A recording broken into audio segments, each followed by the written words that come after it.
I just came from a talk from Jacob Sullivan, could be charitably described as one of your American counterparts, and he referred to a Jeffrey Goldberg article today in The Atlantic, where both Israeli and American officials had not such nice things to say about each other.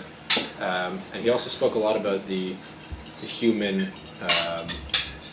the imperfection of humans making decisions, personal decisions, decisions based on emotion in the American and Israeli administrations. And I wanted to ask, it seems like after the most recent operation, when America cut off Israeli supply for a short time, it seemed to be implied in the press that it was because they didn't like the way that we were treating John Kerry. And when the defense minister arrived in Washington, he couldn't get the meetings that he wanted. And it seems from a very outside perspective that we're in this era of relations where it seems to be based more on interpersonal relationships between the people than it does on the country's interests. And I'd be really interested in getting your perspective as an insider.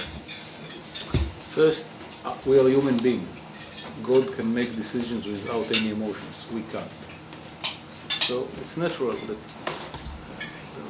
when human beings involved in decision making, there are emotions. I don't think that government change policies because of personal emotions. But based on, as Prime Minister Palmerston said once, Great Britain does not have permanent friends and allies, but permanent interests. At the end of the day, decision based on interest, values, ideologies, and so on and so forth. It's not just interest, it's more than that. If you bring interest, values, and ideology, this is the area within you make decisions. And do you think the Americans see it that way too? I think it's true about every country.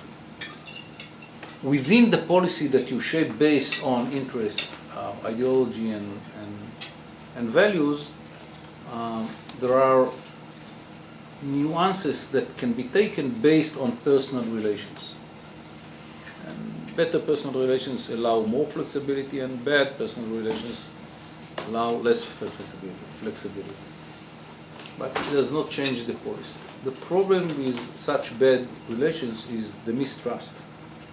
It's not the nuances of the policy. Is the fact that people do not trust each other. And even if someone is doing an action that on its face value it's innocent, you don't believe it.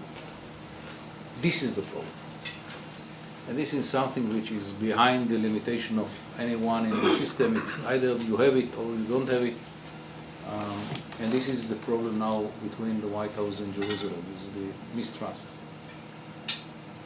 This is something that I can only be sorry about. Can I just add, do you think that the administration fears Israel attacking Iran more than it does Iran getting a bomb, or vice versa? I don't know. I don't think this is the issue. I think that the Americans, because of their interest, are eager to have an agreement with the Iranians, and they are ready to take risks that Israel cannot take. So what happens in that, sorry, just to follow up, what happens in that case where there's divergence? Israel will have to make decisions. Will we agree to go with the Americans and to take the risk of having nuclear Iran behind the corner, or not to take the risk and to act? What will be the decision? I don't know. Yes. I'm interested in following up on that. I can't think of anything that would be a more seismic impact on traditionally very strong U.S.-Israeli relations than an Israeli strike on Iranian facilities in the wake of a P5+1 agreement.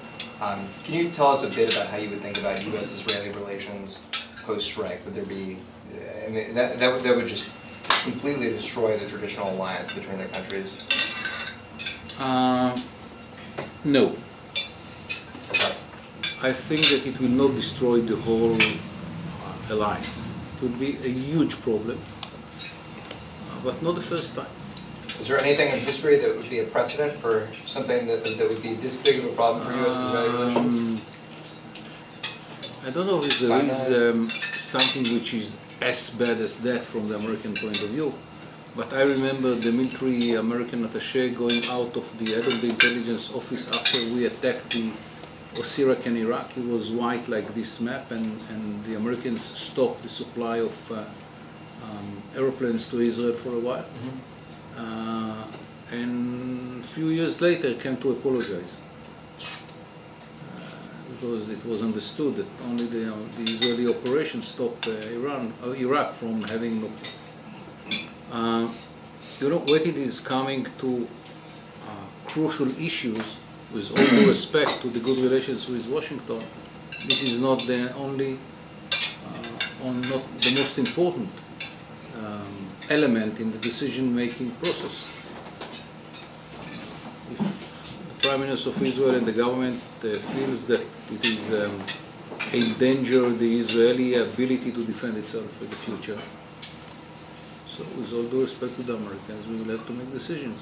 If the feeling will be that it's a threat, it's a problem, but under the framework of the agreement, Israel is in a position to defend itself in the future if and the Americans will help and so on and so forth. I don't know what will be the decision. But if the feeling in Jerusalem will be that this is either we do it or we lose the ability to stop the Iranians, with all due respect to the American agreement with they cannot bind, we are not part of the process, so it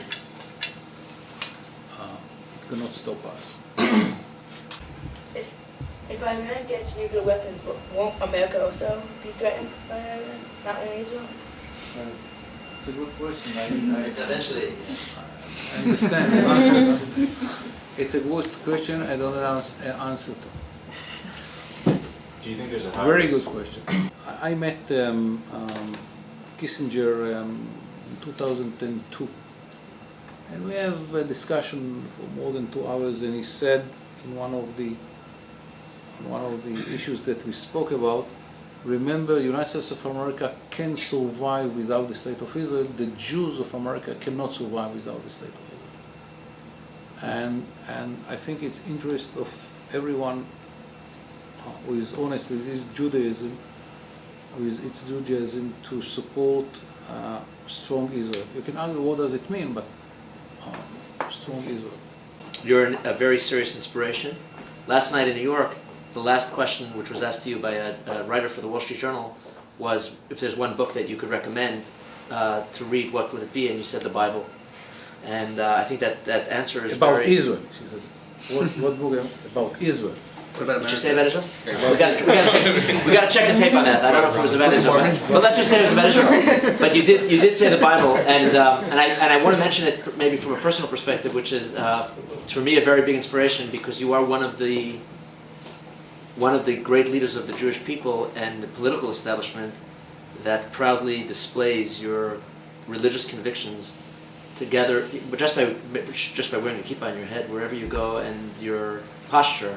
An unconditional love for tradition, and an unconditional love for Torah, and an unconditional love for Masorah, and an unconditional love for the ways of our people in a traditional sense, while dealing with what we call the battle of modernity and religion. And it's something we shouldn't take light of. It's that perhaps is the greatest challenge for the world today. And you, I'll tell you a story about it. So we sat in the White House. It was in the American side. It was the president, Secretary Kerry, and my counterpart, Susan Rice. And in our side was the Prime Minister, Ron Dermer, and myself.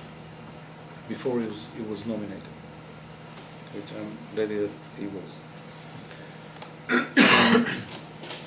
And they served us a meal. And Ron looked at me. I didn't eat the meat, so he also didn't eat the meat. When we came out, he said, Amidror, I asked outside and told me that the food was kosher. So at the end of the day, me and Ron, the only kosher eaters in the room, didn't eat. Kosher meat? The president, the secretary, and the other.